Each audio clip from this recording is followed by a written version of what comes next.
মোক্ষ লাভের চারধাম। হিন্দু পুরাণ বলে চারধাম যাত্রায় মুছে যায় সব পাপ। চারধাম ছড়িয়ে আছে ভারতের চার প্রান্তে। উত্তরে বদ্রীনাথ, দক্ষিণে রামেশ্বরম, পূর্বে পুরী এবং পশ্চিমে দ্বারকা। হিন্দু বিশ্বাস মতে স্থানগুলি পরিদর্শন করা মোক্ষ অর্জনে সহায়তা করে। এটা বিশ্বাস করা হয় যে প্রত্যেক হিন্দুরই তার জীবন দশায় চার ধাম পরিদর্শন করা উচিত। আজকের পর্বে জানবো এই চার ধামের মহত্ব সম্পর্কে।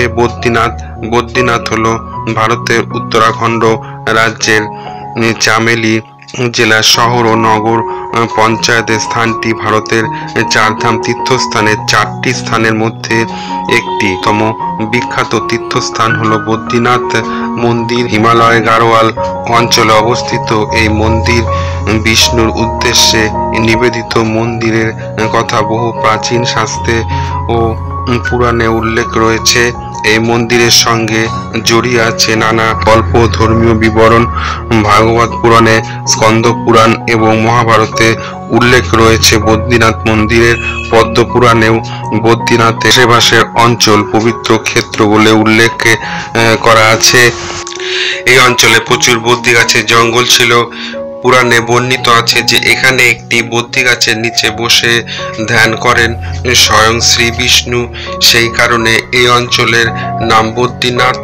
দ্বারকা ভারতের গুজরাট রাজ্যের দেবভূমি দ্বারকা জেলায় অবস্থিত একটি প্রাচীন শহর। হিন্দু ধর্মাবলম্বীদের কাছে চারধাম নামে পরিচিত।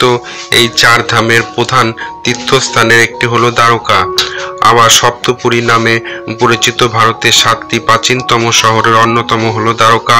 হিন্দু শাস্ত্রে দ্বারকাকে কৃষ্ণের রাজধানী বলা হয়। মনে করা হয় এটি ছিল গুজরাটের প্রথম রাজধানী।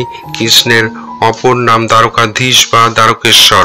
খ্রিস্টীয় ষষ্ঠ বা সপ্তম শতাব্দীতে দ্বারকা মন্দির নির্মিত হয়।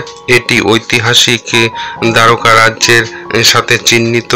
ভাগবত পুরাণে কৃষ্ণের প্রাচীন রাজ্য হিসাবে বর্ণনা করা হয়েছে এবং বিশ্বাস করা হয় এটি গুজরাট রাজ্যের রাজধানী ছিল। পৌরাণিক শহরের দ্বারকা ছিল শ্রীকৃষ্ণের আবাসস্থান। সাধারণত বিশ্বাস করা হয় যে সমুদ্রের ক্ষতি ও ধ্বংসের কারণে দ্বারকা 6 বার ডুবে গিয়েছিল এবং আধুনিক দ্বারকা এই অঞ্চলের নির্মিত জাতীয় শহর। দ্বারকাকে পুরো ইতিহাস জুড়ে মোক্ষপুরী, দ্বারকা ভূমি এবং দ্বারকাবতী হিসাবে উল্লেখ করা হয়েছে। প্রাচীন ঐতিহাসিক মহাকাব্যগুলিতে উল্লেখ করা হয়েছে জনশ্রুতি অনুসারে শ্রীকৃষ্ণ মথুরায় তার মামা কংসকে পরাজিত ও হত্যা করার পর এখানে বসতি স্থাপন করেছিলেন। মথুরা থেকে কৃষ্ণের দ্বারকায় অভিবাসনের এই পৌরাণিক বিবরণ গুজরাটের সংস্কৃতির সাথে নিবিড়ভাবে জড়িত। দ্বারকা তৈরির জন্য কৃষ্ণ সমুদ্র থেকে 12টি যোজন ভূমি পুনরুদ্ধার করেছিলেন বলে বলা হয়। পুরী পূর্ব দিকে অবস্থিত। ভারতের উড়িষ্যা রাজ্যে অবস্থিত পুরী দেশের পূর্বাঞ্চলের অন্যতম প্রাচীন শহর।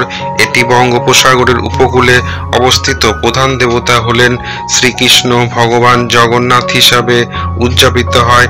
এটি ভারতের একমাত্র মন্দির যেখানে ভগবান কৃষ্ণের বোন সুভদ্রা, তার ভাই ভগবান জগন্নাথ এবং ভগবান বলভদ্রের সাথে পূজিত হন।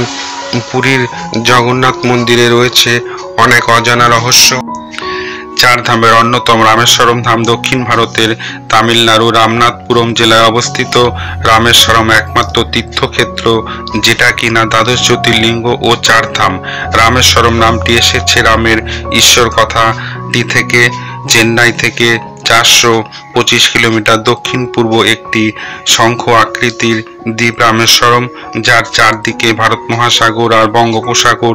এই দ্বীপের পূর্ব প্রান্তে রয়েছে শিব মন্দির। শিব পুরাণ অনুসারে রাবণ কর্তৃক অপহৃতা সীতার অন্বেষণে সমুদ্র তীর্থে গিয়ে কিভাবে সমুদ্র পার হওয়া যায় এবং কিভাবে লঙ্কায় পৌঁছে অধার্মিক অত্যাচারী ও রাবণকে নিধন করে সীতাকে উদ্ধার করতে পারি।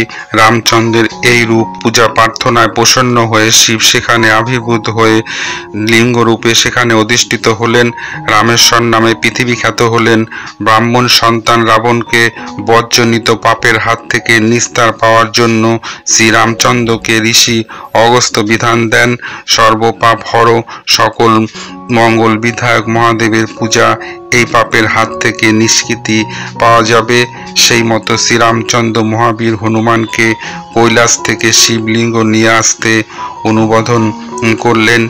এই তীর্থে যারা বিশ্বাস ভক্তি নিয়ে সমুদ্র তীরে স্নান করবে ও জ্যোতির্লিঙ্গ দর্শন করবে তারা পাপমুক্ত হবে। আর শ্রীরাম পূজিত এই লিঙ্গের নাম হবে রামেশ্বরম রামলিঙ্গ। এই স্থানটির নাম হবে রামেশ্বরম তীর্থ। সঙ্গে থাকুন, দেখতে থাকুন মহাজ্ঞান রহস্য। ধন্যবাদ।